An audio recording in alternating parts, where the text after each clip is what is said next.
Okay class, the third consequences of disintegration of USSR was the emergence of new centers of power and emergence of many new countries like about the Baltic Republican countries and Eastern European countries were come after the USSR. 15 republicans were become free. You know, Estonia, Latvia, Lithuania, they were joined the NATO, and the remaining 12 were make a CIS Commonwealth independent state countries. Uh, and this organization was the for the welfare of poor and weak countries of the Central Asians. And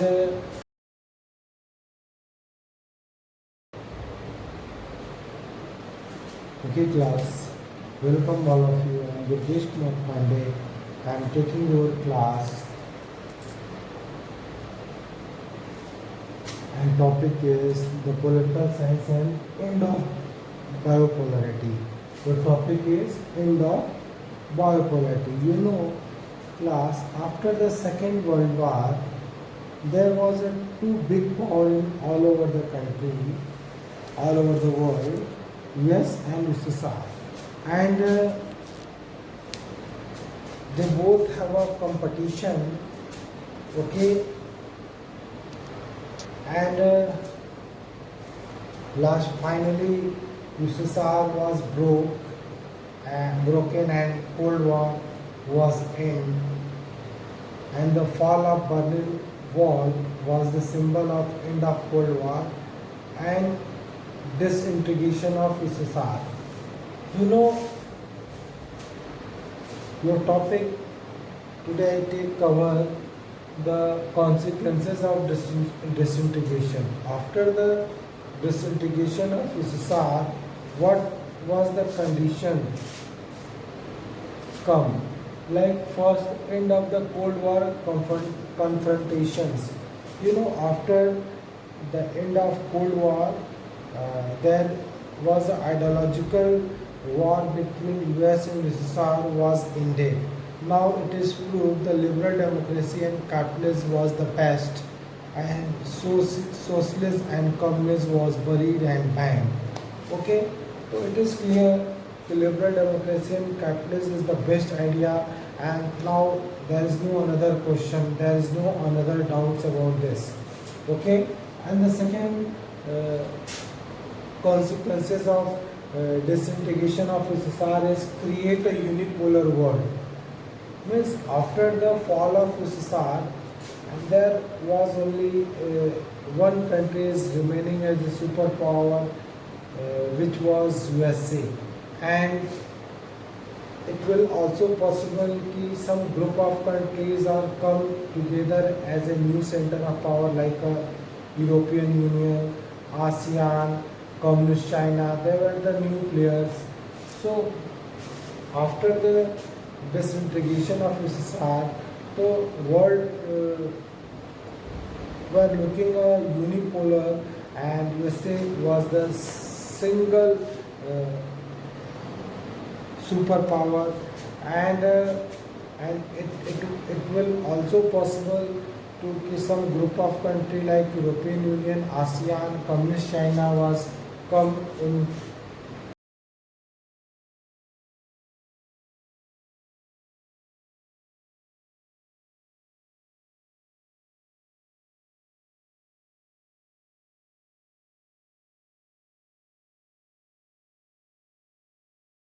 Welcome all of you. I am Durgesh Kumar Pandey, and the topic is consequences of disintegration. Class, you know, when the USSR was disintegrated, you know what are the regions, and now what are the consequences we study here. The first topic is, first thing is in the Cold War confrontations. Means now it was clear that democratic and capitalism and democratic and liberal and capitalist ideology is best.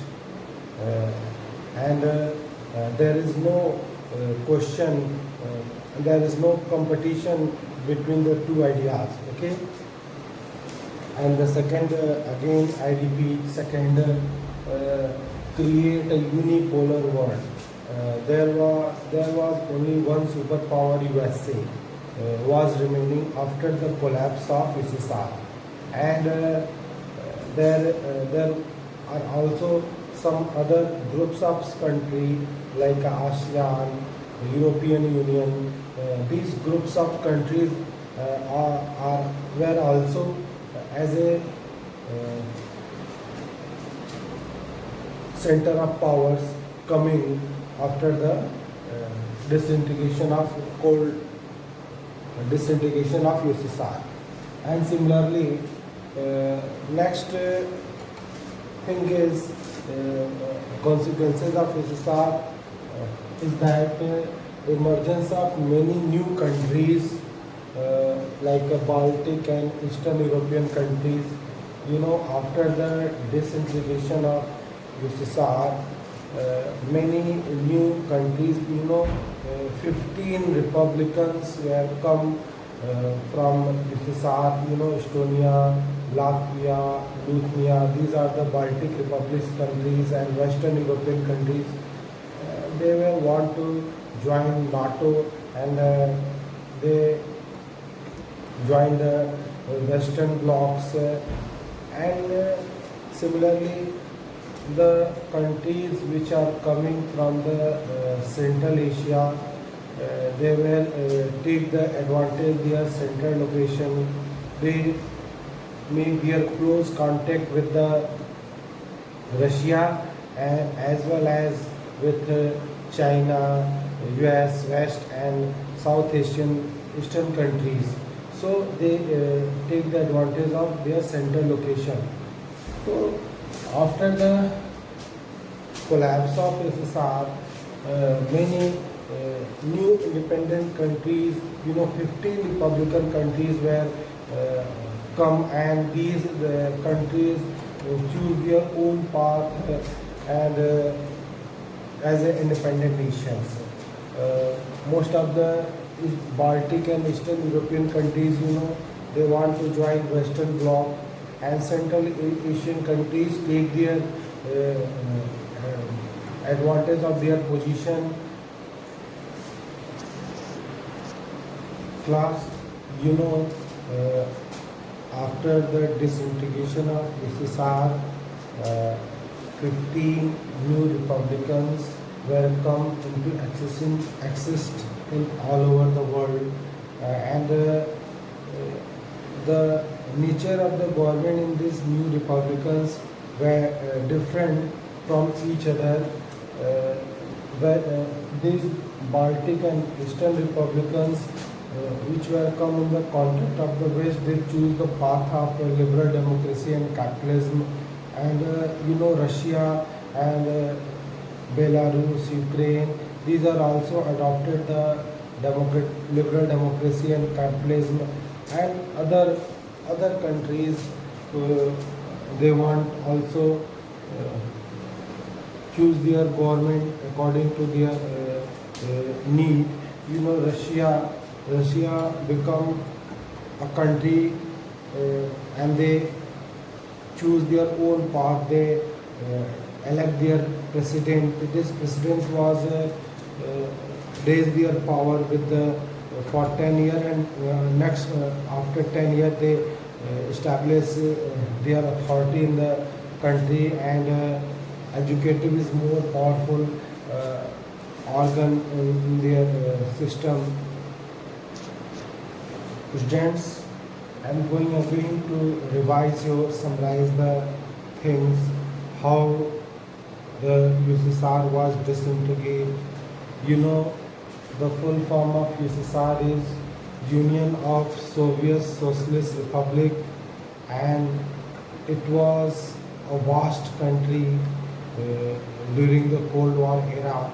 And why the USSR was disintegrated, what are the region, reason is that they spends their region is political and economical weakness, and they also their administrative system was also weak to fulfill the aspiration of their peoples.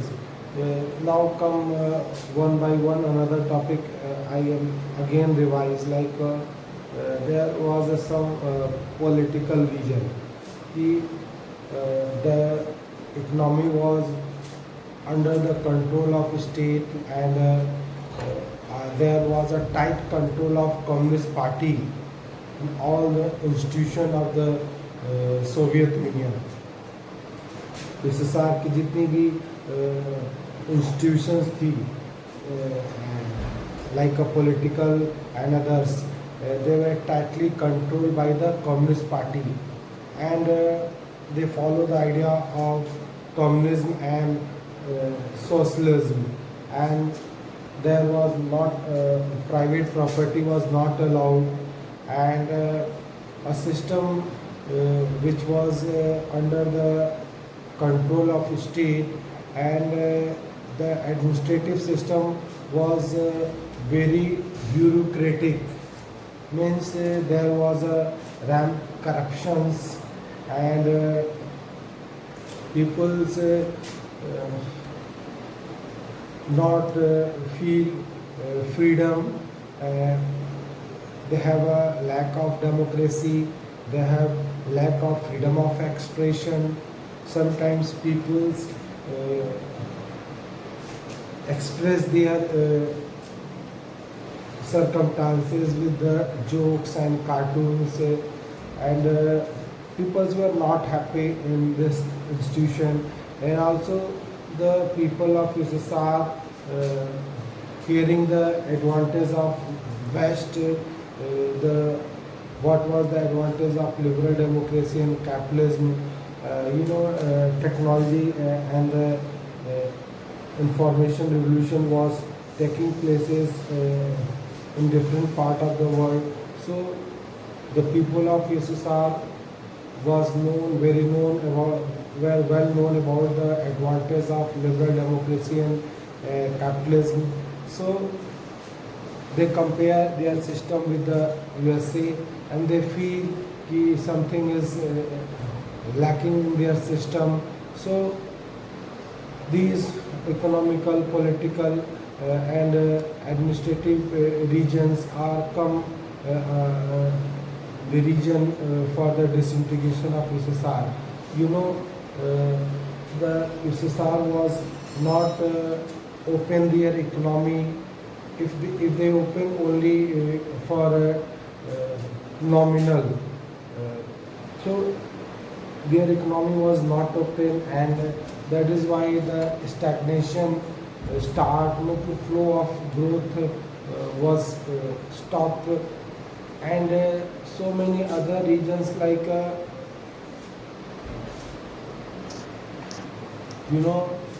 there was also some causes of USSR was they spent lots of money in their military, and USSR was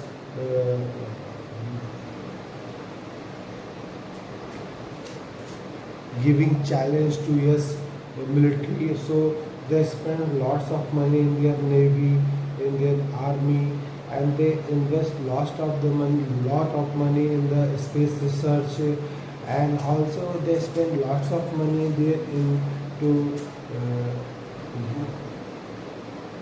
maintenance of the satellite states like the Central Asian states and the Eastern European countries, and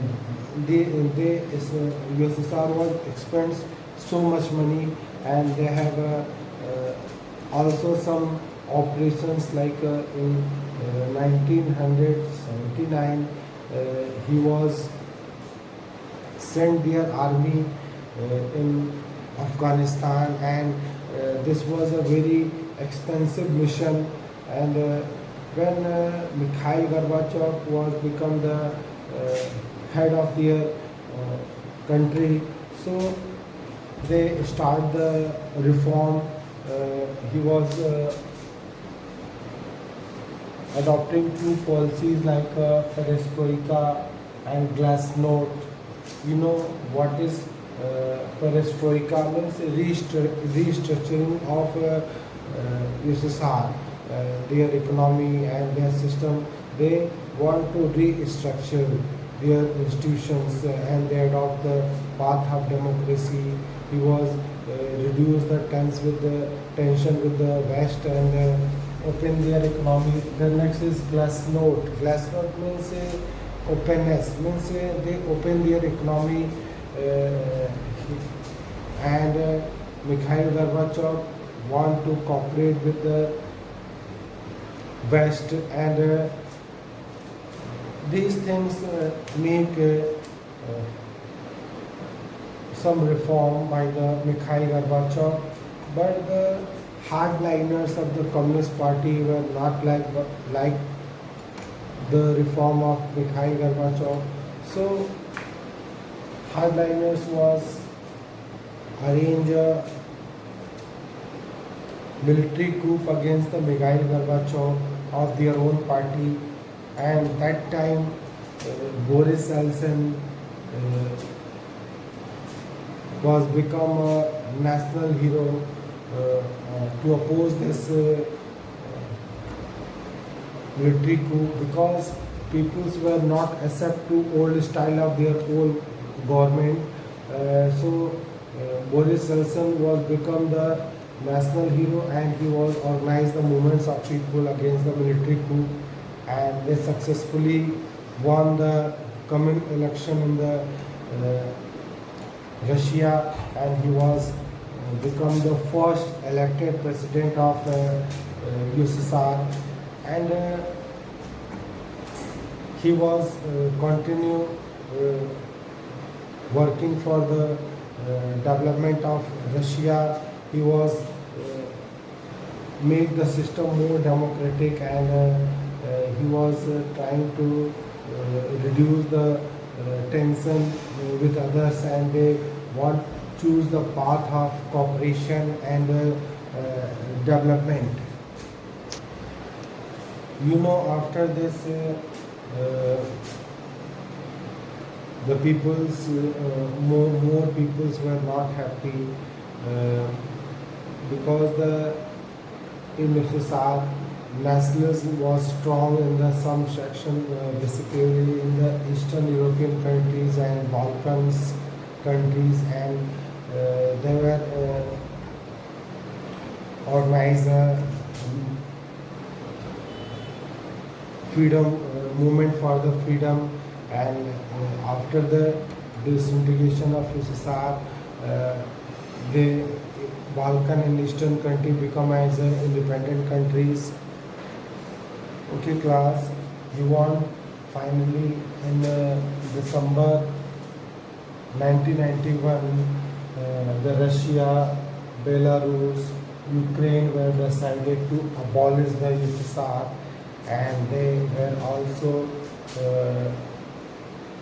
in the Communist Party of Soviet Union and now the system of USSR was ended and banned and buried and